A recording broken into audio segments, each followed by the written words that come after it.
clap your hands. If you are crazy, must say clap your hands. Domino Thinking presents Natural Born Speakers with your host, Allison Donaghy. If you were born to talk and want to know how to build your career around it, then Natural Born Speakers is the show for you. Now grab your seat because this is the place to be. Now here is your host, Allison. Hello, and thanks for tuning in to Natural Born Speakers. Today it's a little bit of a different show because I have my great friend Lea Silver on today, and she is a speaker and she is a young professional, and we're just going to jam about some things that are going on in her life and what her journey's been. She's a young professional on the West Coast here of Canada, and I just really fascinated with how younger people are doing things differently than the traditional way that we go about regular business. And Lea is an amazing example of how the young mind works and how brilliant it is. So if anybody ever tells you that this younger generation is not keeping up or doing their share, I am here to tell you that Lea is proving you wrong. So help me welcome Lea Silver. How are you? I'm great. How are you, Allison?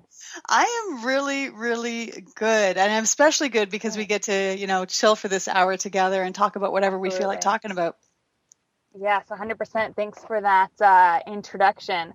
That's actually something I get that's something I get a lot is people are like, oh, the millennials and the younger generation have it so easy and are messing up, and I want to shake my fists at those people and say, we're working really hard. We're and you trying are. to do it, man. Yeah. I think part of it is that you do it differently. And I think you've been forced to do it differently because those 9-to-5 pension jobs just don't exist anymore. And if they do, they're already taken out, but they're becoming redundant. And so I think we look at your generation, and God, it makes me sound so old when I say that. But we look at that generation and we think, well, because they're not doing it our way, they're doing it the wrong way. And totally. It is so not true. It's apples and oranges. We can't use our baseline to judge what another generation is doing because it's deceiving. Absolutely. And I think, I chose my path for the reasons that I chose it. But I think that one of the greatest barriers to thinking as a young professional these days that you've made it or that you're successful or that you're happy or doing the right thing is that the road that our parents took doesn't exist anymore. Like in my mind, that it's such a unicorn. There's no, the path that got recommended to us when, you're in grade 11 or grade 12 and looking at your future, even if you tried to achieve that path, it is so rare. So we do sort of have to figure it out ourselves and figure out a unique way to find what we're looking for. But there are different expectations, right? People who are maybe working part-time and multiple jobs. It's like, what are you doing? Get a full-time stable job. Well, geez, good luck finding one. Yeah, it is. It's like they're wanting you to take on this role that doesn't exist. It's like asking you to, jump into the pool and you have no swimming gear. Or I know you're not. It's not even that, because it's not like you don't have the skills to do what our parents were doing or your parents were doing. It's that it doesn't exist. So it's almost like they're asking you to jump into a pool that has no water left in it. Absolutely. Yeah. I still remember when I went to school at Simon Fraser University. And at convocation, my parents took me out for dinner, and very pointedly, my dad asked, okay, so what do you want to make now? Now you're this thriving, young, educated professional. Like, what do you want to make? And I was like, oh, geez, like, A, I just want to get work. And, B, it'd be great to be making between $15 and $20 an hour. I just don't want to be a barista, pretty much. And he said, Lea, you shouldn't take less than $35 an hour. You're so smart. You're so skilled. I was like, things have changed, Pops. Like that, it's not the same. And same time as that has changed, the cost of living has gone up, and housing, especially on the West Coast, is so hard to come by. So it's really, in my mind, it means you need to measure your success different. Right. So how do you measure your success? of shift in thinking is that. Mm-hmm. Well, and how do you do that? You measure your success in reaching certain milestones at certain points, because success a couple of different ways. So as you know, Allison, but the listeners might not know, I created my own company 14 months ago called Roar Representation. So, and it's a fabulous company, by the way. Yes, I'm great. I'm awesome. Yeah, so I'm a professional spokesperson. So I go to events, business, then I coordinate a team that does the same thing. So for me, the biggest goal of my success professionally is enabling other people to be successful professionally. So I don't believe that there's anything cooler you can do right now with your career than develop jobs for other people. If you can say that you give people employment, that is such a privilege and such an honor to be able to do that. Mm-hmm. You know, I remember the first time people's lives that way. Right. I remember the first time I had that realization. And I was at a gas station, and I was in my painting clothes, and I was in my ugly painting van that was like 600 years old, and it was covered in different colored paints from spills or whatever. And I was feeling rather unattractive as I was pumping my gas. And I looked at the car in front of me, and this really beautiful woman got out of the car. It was a sports car, and she was all dressed really nicely, and she just looked like she walked out of a photo shoot. And I remember feeling horribly inadequate next to her. And then this little voice in my head said to me, hang on a second, you hire people, you give people employment. And they're then able to have the lifestyle that they are working towards. They're able to pay their mortgage and buy their food and contribute to our community. And I felt good about that, but it was a very clear awareness that came to me that day at the gas pump. It was really empowering. So I totally understand what you're saying. That's a whole other level of contribution than I think maybe the older generation is aware of, unless they're like the older generation as an entrepreneur. But you're right. It's very rewarding. Yeah, and I think it comes down to right now it's a shift because more professionals are becoming entrepreneurs, or they're becoming contractors, or whatever that is. Because jobs are relatively hard to come by, right? Like they're it's a little bit of a buzzy thing to say. Like that's not necessarily true, but getting sort of that established career that a lot of people are looking for is really hard to come by. So if you can create that opportunity for someone else, along with creating it for yourself, it's like, how cool is that? Like I still remember I started my business in June. And so I did my taxes. So I had about 6 or 7 months worth of taxes to do. And there was that number on the sheet of like incomes. It's like, holy cow, I created that money. Like that money wasn't getting paid before. And I magicked it out of nowhere, right? That was so cool. And then I was like, that's what I want to do for other people. Be able to give that to them as well. Definitely one of my success is how I'm able to serve other people. And that's why other people serve. Actually, Lea, I'm going to interrupt you right now because our connection is not so great. So I'm going to get Nesha to try to reconnect with you and see if we can't get a better connection. Are you hearing me on this? All right, Nesha, if you can go ahead and do that, that would be great. I am going to actually, while we're trying to get Lea back on the phone here, because don't we just love technology? It is, and that's one of the things that we're talking about. It's definitely teaching this younger generation the need to be flexible and to roll with the punches and to be creative and just do things differently. And it is a different world. And I think it's really exciting. Like when I have been around Lea and I have watched her develop into this amazing professional with this incredible vision. And even though some people don't really understand what her company is about, why she's doing it, that sort of thing, she has really she has such a clear, certain vision about who she is and what she does. And the companies that understand what it is that she is offering are really benefiting from her younger mind and her clarity on where she sees the world going and what she sees her part in it. So Roar Representation is her company, and you can find them at roarrepresentation.com. And she's based out of Vancouver Island. She's in Victoria right now and operates out of there, but she works all over the island. And she is a communication assistant. She's a PR coordinator, and she's an event specialist. And if your company is needing representation either at networking events or if you're throwing an event, she can help you plan it, or you need somebody to MC an event or prepare speeches for you, any of that sort of thing. She is the one that is totally able to do that. And she helps build those profitable relationships with you as a business owner and the customers that you're working with.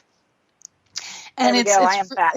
Oh, you are back. I was just chatting up your company, so you get to go back and listen to this and see how amazing you are. I was talking about how the businesses that understand what it is that you do, because not everybody gets what it is that you do.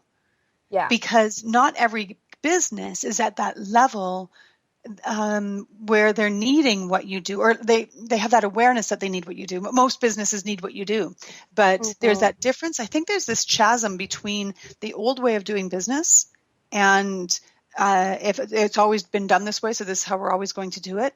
And then those companies who are trying to bridge over to this new way. And I think those are the businesses that really understand what it is that you're doing.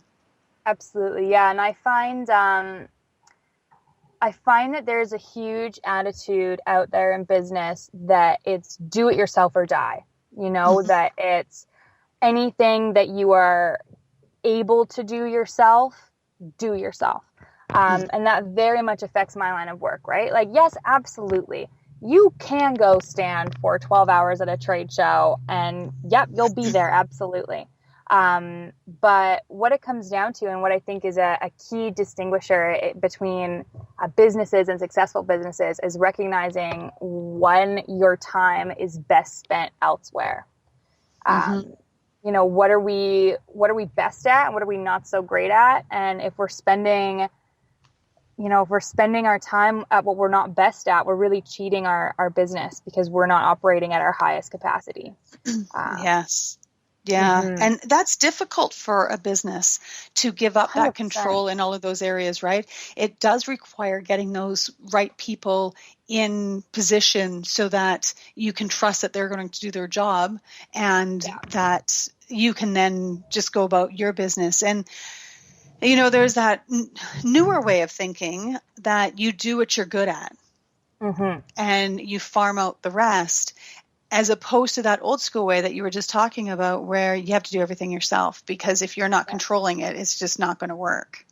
Yeah, absolutely. And I think that is going to be, in my expert opinion, I'm no expert in it whatsoever, but I think that is going to be a huge change we see in the business landscape coming up here is more and more and more businesses are just going to be conglomerates of different contractors and subcontractors that all have really specialized skills. And you can bring all those people. Yeah, you can bring all those people together and have the most efficient, effective business out there, right? Because nobody is saying, "Oh, sure, I'll try and do that," or I'm only a 3 out of 10 on this, but yeah, I can get it done. You're having the elite skills in every industry, brought to the table, which is really cool. And I think more and more businesses are operating that way. That's how I operate my business.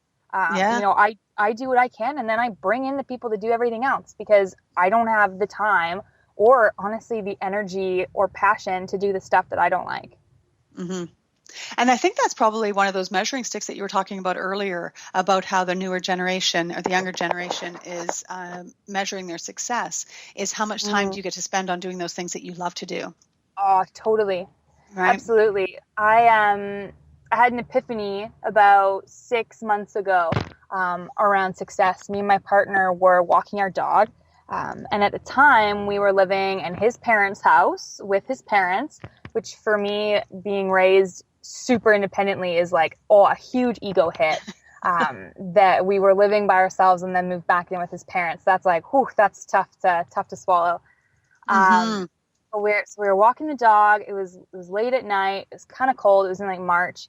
And I was just like, it's so funny because I'm not super stoked to be here right now, but I can honestly say that I'm pretty happy. Like, how is that? How is it that, the traditional measure of success is, the young, wealthy couple buying houses and buying cars, and by no definition was that us. And I was like, so why is it that I'm actually enjoying myself? And for me, the absolute biggest thing I can accomplish in life is a bunch of happy days. If I can, I love you. Thank you. If I can finish my life and say that there were more days that I could say I was happy versus days that I said I wasn't happy, I've won. Like, that's the game of it, right? Like, you only have so many days. So if you're doing something with your career that isn't one of those happy days, you're wasting the one limited resource you have, which is time. Right. Yeah. And we get to decide if we want to spend that time happy or doing those events or those parts of our business that we absolutely hate, or the parts of our lives, like farm out your housework if you hate it. And the really beautiful thing about that is how it impacts the economy. Right? So if I am struggling away at doing all of my own social media and my own bookkeeping and my own whatever else that I think it's going to be to save myself some money that is only getting done half-assed because I'm not really, skilled at it. Then when I'm done working, I do all of my own housework and I go out and mow my lawn. How is that helping the local community, their local economy? Whereas if I am farming out my social media, I'm farming out my landscaping, I'm farming out my housework. Totally. Now and I think really focus on those things. Absolutely. And I think, looking at the personal side of things is, there's stuff that we do that, sure, it's not like, this is the golden nugget of my day to do my dishes. Like, I'm so excited. And if you're not so excited, then you're failing at life. I don't think it's that. I think it's more that we get so caught up, and I truly think it's especially for young professionals that have so much pressure on them to achieve these traditional milestones of success. We put so much weight on those things that we end up not enjoying little things. And that's such a sort of cliche thing to say of, enjoy the little things, sparkle rainbows. But it's really about, if you're not enjoying the process of your daily life, the people around you aren't getting you excited, or the ways that you're spending your time aren't sort of feeding your soul. I believe that it is your responsibility to change things up.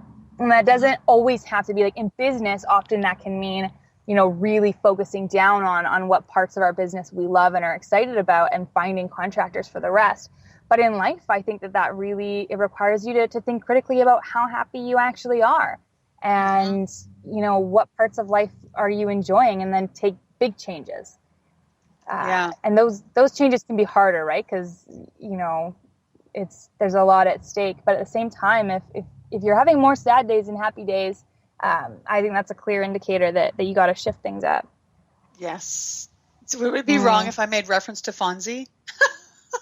You could absolutely go for it. Okay. I'm just like, is she even going to understand that reference?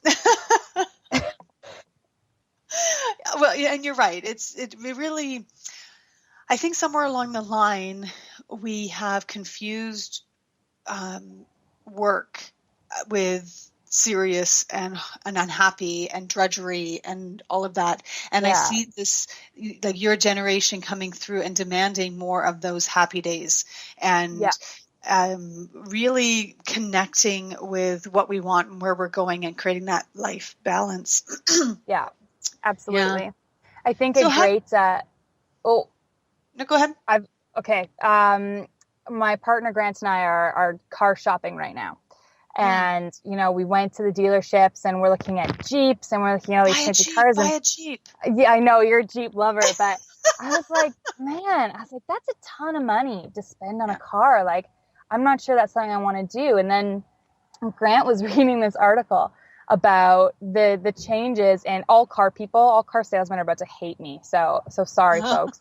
But Grant was reading this article. I can't cite it. I don't know where he read it, but we were talking about it. And he's saying that new cars are becoming less and less a symbol of success anymore, because it is almost impossible for people to buy them outright. So really, when we see new fancy cars these days, a lot of the times all we're seeing is sort of the financing and debt that goes along with it. So it's not actually an indicator of success anymore. People are more impressed with sensible older vehicles that you're like, okay, like this person is someone to take seriously, more than, snazzy new ones that, I wonder how much they're paying biweekly for that. Right. And that was really interesting to me. It's just another side of things, that sort of maybe the symbols, same thing with house buying, right? Is the trends in people deciding to rent versus young people deciding to buy is huge. So it's sort of shifting the idea that you've sort of, one of the milestones to achieve is buying a house. Well, that's not really a measure anymore, because it's just not feasible and not realistic. Yeah, especially in places like Vancouver and Victoria, where you're at, it's expensive. Absolutely. Yeah, 100%. And becoming more and more so all the time. Although, I do have to disagree with the one point of that article, okay, if I haven't confused it. But I believe people have always financed vehicles. And so, I remember when I got my first vehicle, and it wasn't cheap. I had a small inheritance, so I was able to buy it. Otherwise, I would have been financing it like everything else, I think. But the financing has become so much more attainable for people. And that's why there are so many more new cars on the road, because it's actually cheaper now to have a new car than to have an older car, because you're paying, if you were to buy a car that's a year old or 2 years old, you're paying higher interest on it than if you're buying a brand new car. And I think the car industry has been aware of that, and that's why they have taken the financing into their own hands and made these arrangements and have the low financing rates. You know what? I think you understood that better than I did. I don't know. That article. Yeah. I'm not sure. It's really, and maybe I didn't. It becomes this very, everything is so perspective based now. And I think because we have so much access to internet and opinions and different positions, and no way of knowing if these articles are bullshit or not. Mm-hmm. Right? Yeah. And somebody just pulling this thought out of their ass and then writing an article about it. And I'm not picking on this one in particular, because I've read lots of stuff and gone, oh, hang on a second. Am I taking this as true without knowing if it's true? Yeah. And I'm finding that there is, especially with this election in the States going on, there is so much crap out there that it's, what do you believe anymore? Yeah. It's becoming very, very confusing. I think it's really interesting that we are believing what some of the people running for president are saying over other people, and then finding out that it's not true. But the fact that we believed it to be true is a little bit scary, because that means we actually believe it could be true. But I do believe that, getting back to your whole car thing, there is this minimizing thing that I think is becoming sexier for people, for sure. Absolutely. Yes. Yeah. It's, how well are we managing what we're choosing to spend our money on? Yeah.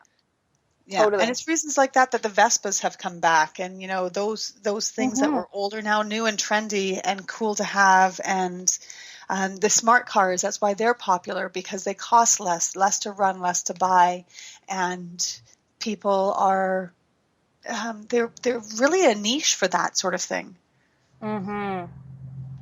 Yeah, absolutely. Something you mentioned there triggered another. Back to the first question you asked me about how I sort of measure success.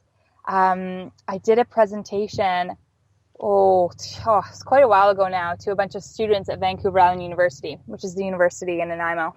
And at the end, I was positioned during my talk as an expert in what I do, using that word. And someone came up to me afterwards and said, what makes you an expert? At what point do you think you can say you're an expert? I was like, that is such a funny question, because it comes down to exactly what you're saying about perception and knowledge and where it comes from. And that at the end of the day, the only thing any of us are experts in is our own experience, right? Like that's the only thing anyone can say they actually know is what happened to you yesterday and the day before. Mm-hmm. But my sort of answer to him was, you're an expert in when you can answer questions the way that nobody else would. But people will find that to be true, you know? Yeah. So it's more, I believe that you're that expert when you can put a different perspective on things than what someone else would. Now that, if you think about it, is actually relatively problematic for truth, right? Because if we're talking about what is actually true, and we have all of these experts telling us what is actually true, the only difference comes down to perspective. So for me, and success, sorry, this is so tangenty, but exciting for me. It relates to success, because if you have something unique to say and people actually listen to you, that is a huge marker of success for me. And I think that it's a huge reason why a lot of young people are choosing to sort of blaze their own path, because there's just so many people out there now. We have access to people from all over the world, specialists in every single industry. And it's a little bit tiring, a little bit daunting to try and find your own stamp on things in the middle of all of that. Yeah. So I think there's this huge pursuit of uniqueness, because in our generation, we've really come to terms with the fact that uniqueness is super unique. It's not it's not out there as much as we thought it was. And the access to information that you're talking about plays a huge role in that, right? Is at any given second, I can find 15,000 different people think about the same topic. So why should I talk about that topic? You know, they're already talking about it. And I think that ignites in us some sort of passion for saying something really unique, you know, and lending our perspectives to things. I so think you are, it is, and it is a really good thought. And I think we are definitely redefining experts, like you're talking about. No longer is it just enough to be the person at the front of the room speaking. Yeah, exactly. That makes you an expert. You have to earn that. And the way to earn it is through your own unique slant on things. And I certainly went through this process when I was branching away from my house painting company and into domino thinking and becoming a speaker. And I'm like, well, I'm talking about things like maybe the election or something like that, but I'm not an expert in politics. So how can I even talk about it? But what I am an expert in is getting people to think about how they think. Mm-hmm. Right? And so I had to retrain my brain that is as a niche thing that I'm really, really good at, looking at a different perspective of something, presenting that to somebody, and then asking them to think about how that works with their thought process, as opposed to becoming an expert on the topic of that. Yeah, absolutely. Whereas typically my generation wants me to, if I'm going to talk about politics, I'm expected to be an expert on politics. Yeah. They're not grasping that it's not actually politics I'm talking about. Totally. Mm-hmm. There is definitely a shift. Yeah. Mm-hmm. Yeah. So how, do you think being a woman in this generation, in the business world, do you think it has any bearing? Do you think it has as much bearing as it did for my generation? What is your sort of perspective on that? This is one of my most favorite questions to tackle. Well, I'm glad I brought it up then. Yeah, I love this because, I don't know. That's the thing. I truly don't know. So part of my background is inequality. A great organization out there, West Coast Leaf. Look it up if you are interested at all in talking about women's rights and equality. It's the organization. It's the authority in BC on equality. And I've done some work with them in the past around talking with youth about gender and identity and equality and relationships. And when I started in business, I was absolutely certain when I walked into that first room and said, I'm Lea, I run a company called Roar. I was positive every single person was going to laugh at me and be like, girl, you are a 24-year-old nobody. Good luck. Come back to us when you're, 45, and hopefully you'll be male by then and things will be fine. So that's really what I was expecting. That never happened whatsoever. I can say that in business, I have been questioned about my experience. Absolutely. But my experience is unquestionable. So that has never been a problem. A couple of times my age has come up. But my age, I see age as a competitive advantage. So I'm not really worried about that either. Not a single time has my gender come up.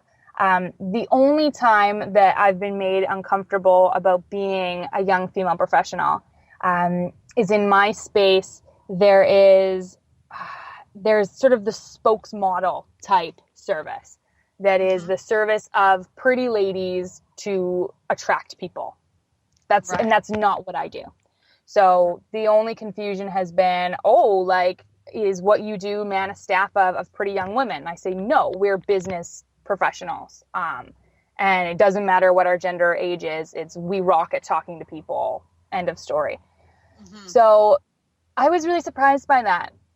And I sort of questioned myself. I said, why am I so surprised by that? Like, why was I expecting it to be so much harder than it was? And absolutely reason one is that it used to be, right? Like there's no denying that, and that there have been leaps and bounds in progression of women's rights in Canada in, the last 10, 15 years, 2 years even. So that was a big one. But I think one of the other reasons why I was primed to think that way is that I think gender now, and this is going to sound weird, I think gender is almost used as an excuse a lot of the times. Not a lot of the times, but sometimes. Don't even get me started on that. Okay. This is going to go to great places, I'm just saying.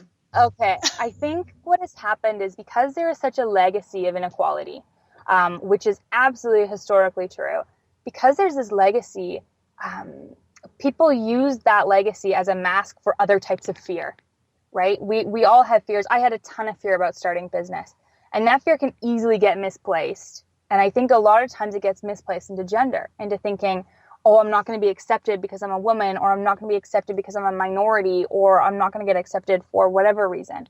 And I don't think it's an issue.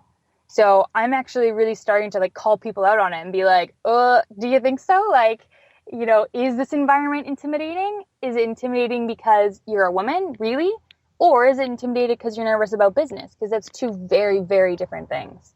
Yeah, it totally is. And I think I was talking to somebody the other day actually about this with First Nations and how we can either, and it applies to women, it applies to gender, or obviously women, it applies to age, it applies to all sorts of things. We can either get stuck in our past and use that as an excuse to point fingers and blame and never get ahead. Or we can go, yep, that was shitty, but this is what I'm going to do about it.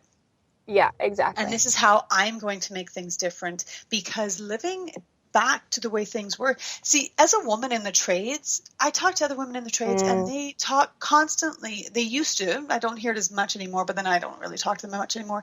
But they used to talk an awful lot about how hard it was and how difficult it was. And for me, I just opted out. So if I was in the paint store and I heard some guys beacon off about me being, where I didn't belong and I should go back into the kitchen, I just didn't go in. I would go in and get my paint. I wouldn't sit there by the coffee machine and engage with them. I just went about my business. And eventually it got to the point where they're like, whoa, she's still around. Here she is 17 years later, and my business shut down 10 years ago. And so just by me going about doing my own business allowed other people they had no choice but to change the way they thought. Whereas if I tried to have conversations and explain it to them, they wouldn't have gotten it. Well, first of all, too many paint fumes, but they wouldn't have understood it. But I could have totally froze up and said, I can't do this because I'm a woman. Yeah, absolutely. And I think it's hard because right now in business, it's a multi-generational industry. Every industry is, right? Like there is people from 4 different generations all doing business together. And because of that, it lends itself to people have different life experience of these things, right? Like I talk to my mother-in-law. She was one of the first women in Winnipeg in the government to actually get equal pay. Like that, wow. That's someone who's, it's right here. It's still happening. Alive and well. Exactly. So the issues aren't they're not so in the past, but I think the more that we spend time feeding them, the more important they are. So, and I mean, I'm the opposite of you, Allison. If I hear people talking about stuff, oh boy, am I up in their face. Like, holy cow. Call some of the people I went to high school with. I think that they got their heads ripped off a couple of times. Oh, don't get me wrong though, Lea. Like I am right up there if I'm seeing an injustice happening. I just didn't have the time or the energy. I made that choice. I could either focus on arguing with these people and telling them I had a place in that store and in that industry, or I could spend that energy into making my business great. Totally. But I couldn't do both. Yeah. Yeah, absolutely. And I think a huge sort of shift in culture has come about in the last, I'm even going to say, honestly, in the last 5 years, around sort of identity and really stripping away the gender-based boxes that traditionally used to drive identity, right? Is you had your men that played tackle sports and got blue-collar jobs or were CEOs at companies, and then you had your women that were secretaries and blah, blah, blah, blah, blah. That has sort of been super called into question, absolutely by women's rights, but also by men exploring their identities more authentically, right? And people, it becoming common to not necessarily identify as masculine or feminine, and for people to really be exploring the different facets of their personalities, which I think is one of the healthiest shifts that has happened recently, is people actually being okay with the fact, or starting to be okay with the fact, that there are other parts of themselves besides that personality that we're pressured into being. Mm-hmm.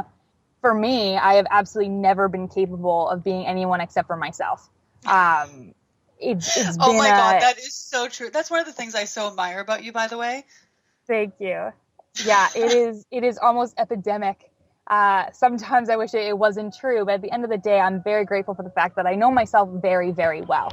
I know my hang-ups, I know my strengths, but a lot of people haven't had the opportunity to explore themselves the way that I have. Right. But I see more and more people, like a great example, this is so not business, but a great example is me and my partner, in that we have a very traditional relationship, but neither of us are traditional people. I run my own business. He's in marketing as well, but there's no male or female role in our relationship. But that's not a great example. I didn't give you enough detail there at all. But I feel like I should somehow get his permission before airing our relationship style on radio. But I don't even know if you need that. Go ahead. Okay. I think what it comes down to with us is that we both decided that we just want to be happy. We just want to be successful. And there's no way that the pressures from each other are going to get in the way of that. Mm. You know what I mean? Like, he wants me to be happy. And in order for me to be happy, I want to be an entrepreneur. And yeah, I'm going to work 16-hour days. And yeah, I'm not going to make him dinner and whatever all those traditional roles for me to fill are. And right back at him, for him to be happy, I can't be expecting him to be making $80,000 a year, supporting us as a family, or, doing all the yard work and et cetera. So we've really conceded to just be happy. And that has allowed us to really explore what it is we actually want. And I'll buy him flowers sometimes because I want them and I know that he'll appreciate them too. And, and we just get to be ourselves. And I think that is becoming more and more a priority for people, is saying, screw this, screw all the pressure that pushes us into a certain path of life or a certain relationship or a certain career. And what do I actually want? And not everyone is great at answering that question, but I think people are asking it more and more. Yeah. You tell me stories about the way your relationship with him works. And I think it is so remarkable. And I think it's also indicative of the younger generation, because they don't just expect more from their work environment or their own businesses, or that they expect more out of their interactions. Absolutely. And I will listen to you talk about things that go on in your life, and I just kind of go, whoa, this woman has her shit together. And when I think about how long it has taken me to get even close to where you're at when it comes to that sort of thing, I am just in awe of your ability to be there. Because I think it used to be that women had to wait till they were like 40, my age. Oh, actually, I'm 47, so pushing 50 here. Oh, God, that sounds old. I certainly don't act it or feel it. But women were, it's like they put off all of that, knowing who we are until that age. So I've had 7 years-ish of me just being, screw it, I'm going to be who I want. Mm-hmm. And here you are at your age, 24, 5? 25. And you're already there. So I am so excited to see where you're going to be when you're 30 and when you're my age, because it's just, you are just such an example of how the world is changing. Yeah. And I don't know. I don't have a response to that. I think don't you love that? I say, I don't have a response to that. And then I start talking. I knew you would. Yeah.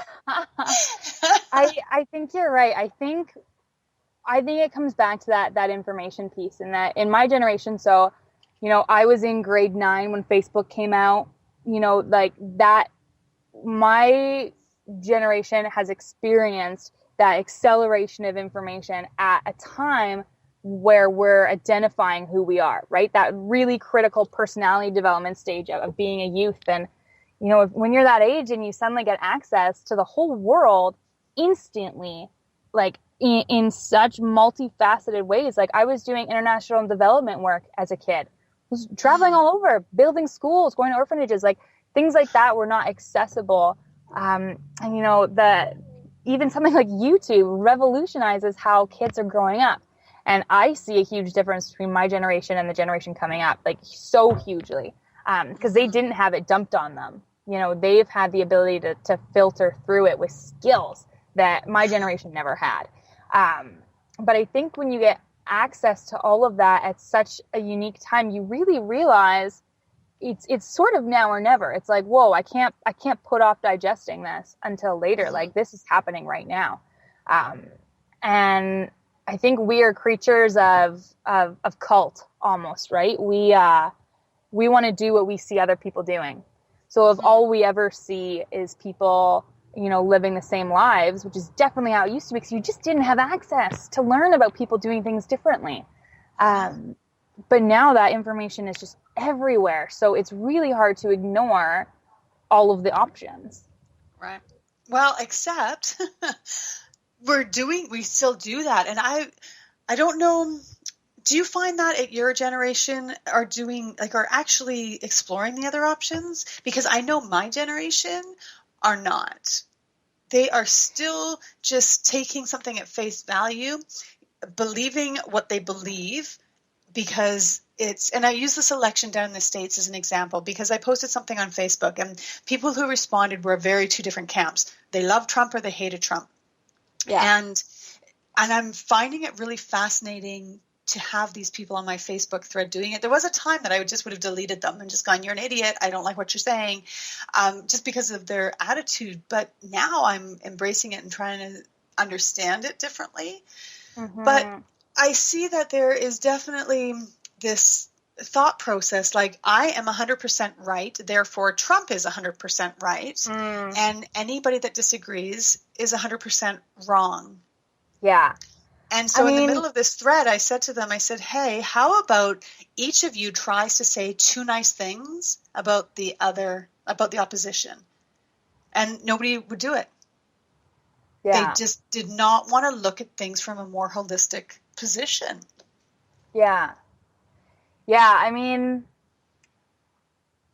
again, I can't speak beyond my experience, right? So there are all kinds of people out there that I have never met that I have no idea what they're like and what their habits are.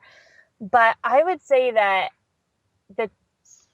my generation is a little bit more open, but there's definitely still people choosing traditional routes, and sort of traditional thinking and traditional success is definitely still dominant.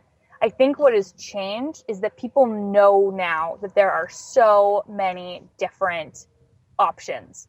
So whether or not they are 100% accepting of that, or whether or not they're 100% going to go change up their lives because of it, I don't know.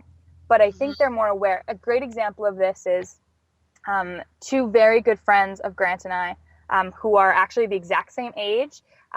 So the girlfriend's 25, the guy is 28. They have done things the exact opposite of me and Grant. Me and Grant are like, life, live it, and do what you want, go crazy. They are like, save and structure, plan for the future, et cetera, et cetera, et cetera.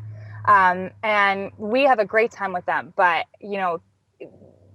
philosophically, completely opposite people. But super recently, we did something, Grant and I did something random, and they were like, what are you doing?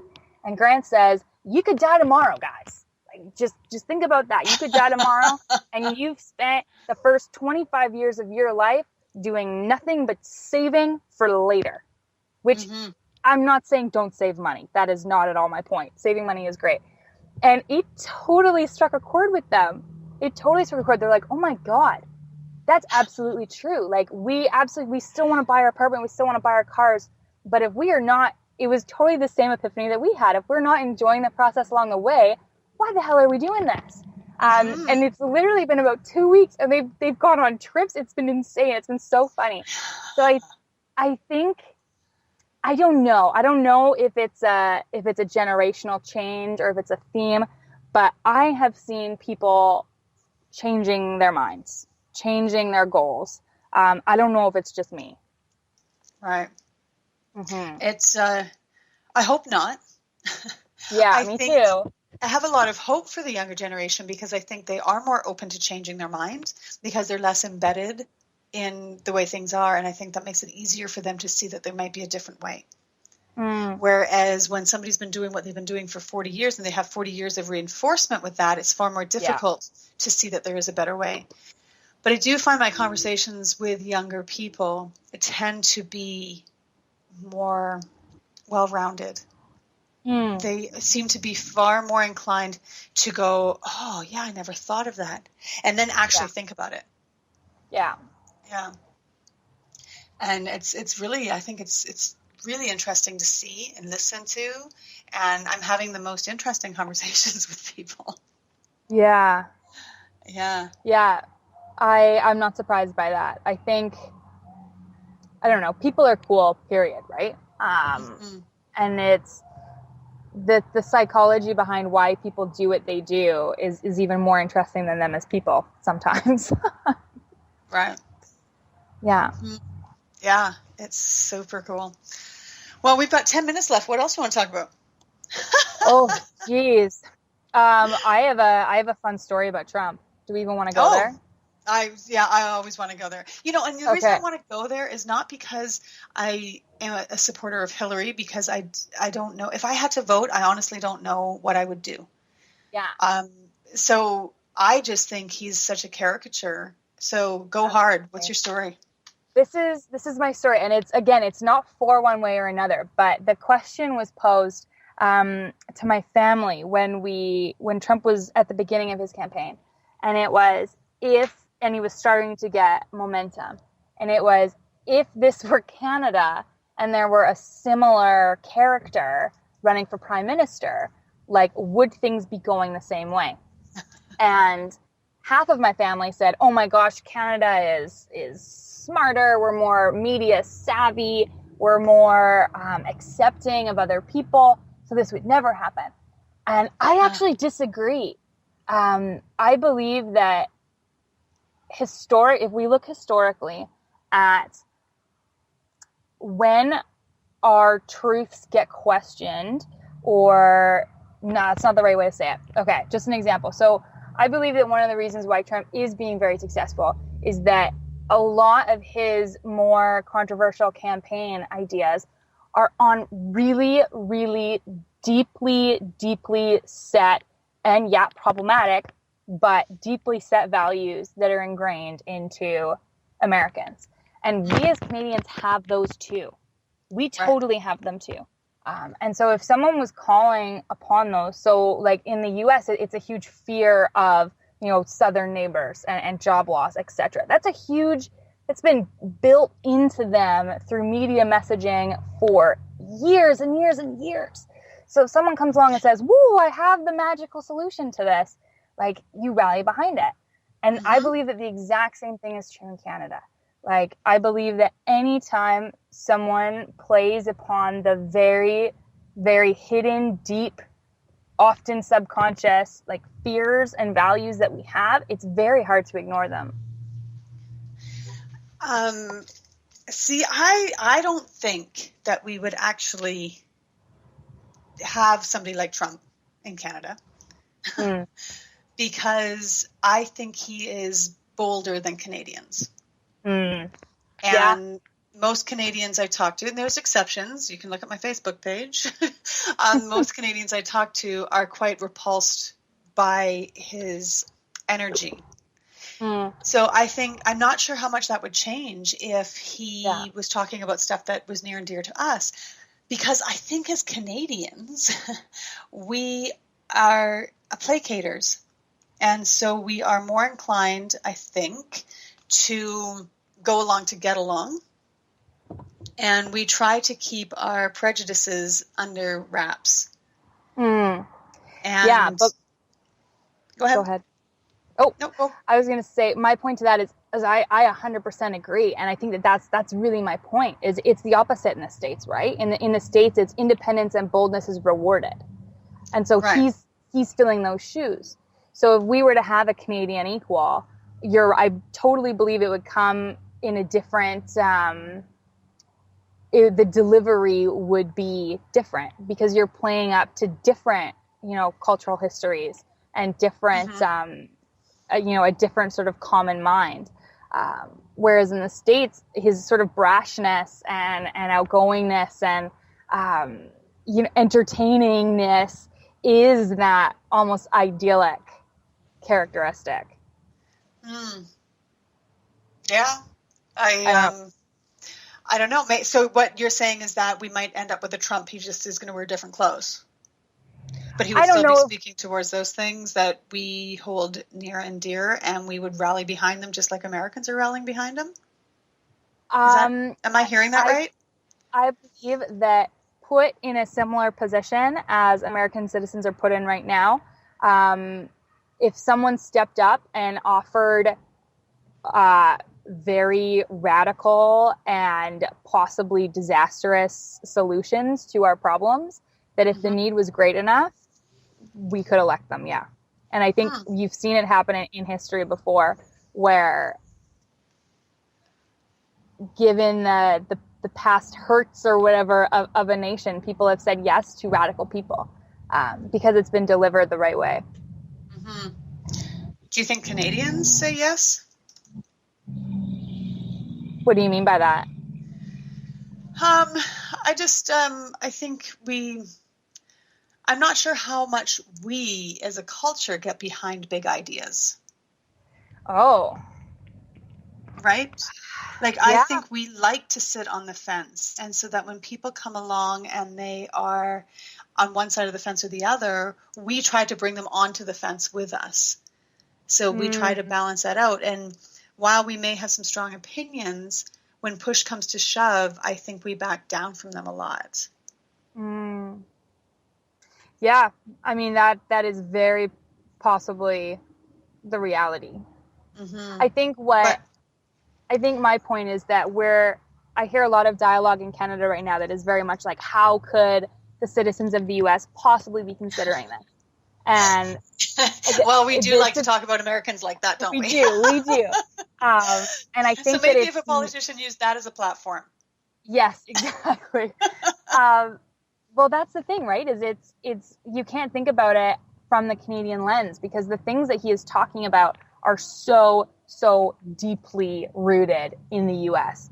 that it's like looking in at a circus from the outside, right? Like you don't really know what's going on. So yeah, I think that was my point. And I totally agree with that, because my Canadian friends who are totally behind Trump are very American in their approach to life. There you go. Like, if there's such a thing. But yes, as a Canadian being American, they have embraced those values. Yeah. Mm-hmm. Yeah. It sure is there interesting. Yeah. Absolutely. I think it's in my role, people are just so interesting. That's what I do for a living, right? Is I talk to people, and I like to say behind closed doors. Obviously it isn't behind closed doors, but it's my job to make people like me.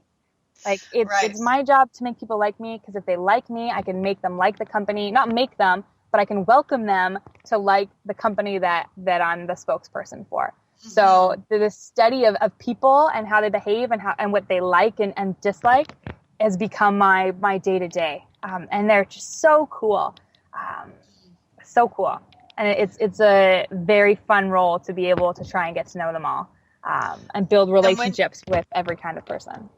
Yeah. Well, and when you meet them at their level, like whatever that is, and that's not like a hierarchy level, that's just a different place. I think that does allow a platform to engage with people in a positive way, for sure. Absolutely. Yeah. I believe that anyone can have a conversation with anyone, without introduction, right? Like, my minor in university is in dialogue. And so I've done some work around sort of negotiation and approaching conflict and things like that. And I think one of the things we forget often in conversation with people is that the most important thing to us in our identities is understanding what the heck is going on and being confident in that and being confident in ourselves. So we can approach anyone with any topic, but as long as we approach it on grounds that they're comfortable talking about it, I believe that a productive conversation is possible. Right. Yeah, I totally agree. I think a lot of people want to talk. I think people want to resolve things, and they want to move forward. Ultimately, I think that's what people want. Mm-hmm. I think it's tapping into those things that are holding them back. That's where that magic happens. Once you can tap into that and create that safe platform, then they're able to move forward with different things. Yeah. Because the fear is gone. Or at least it's lessened. Mm-hmm. Yeah, absolutely. Oh, wow, that hour went by quick. Yes, it did. Well, we covered politics, we covered gender, we covered shifting expectations, pressures. Yes, happy days. Yes, absolutely. Yes, we have it all in there. Well, I just want to say that if people want to get a hold of you, what's the best way of doing that? They can reach me by email at info, short for information, at roar, ROAR, representation.com, or they can give me a call at 250-618-2174. That is brilliant. So anybody wanting to up their business and do things differently and having some really good, solid representation, Lea is your woman for this. And don't let her age put you off. She will be teaching you a thing or two. Absolutely. Yeah. Me and my staff just love what we do. We want to get out there. We want to talk, and we'd love to do it for you. Yeah. Well, I know working with you how amazing you are and how you have really great insights. So anybody who gets an opportunity to work for you is truly fortunate. Awesome. Thank you so much, Allison. And thanks so much for having me. This was a ton of fun. Oh, yeah. We'll have to do it again in the new year. We'll talk about just hot topics. Exactly. Not that we weren't, but we'll really get into them. All right. Terrific. Thanks, Lea. Have a great day. Oh, thanks so much. Bye, everybody. Okay. And until next Thursday, speak up because you have something to say and I want to hear it. Thanks for hanging out with Natural Born Speakers. But don't stop now. Contact Allison with questions to be a guest or hire her as a speaker. Go to dominothinking.com. See you same place and time next week.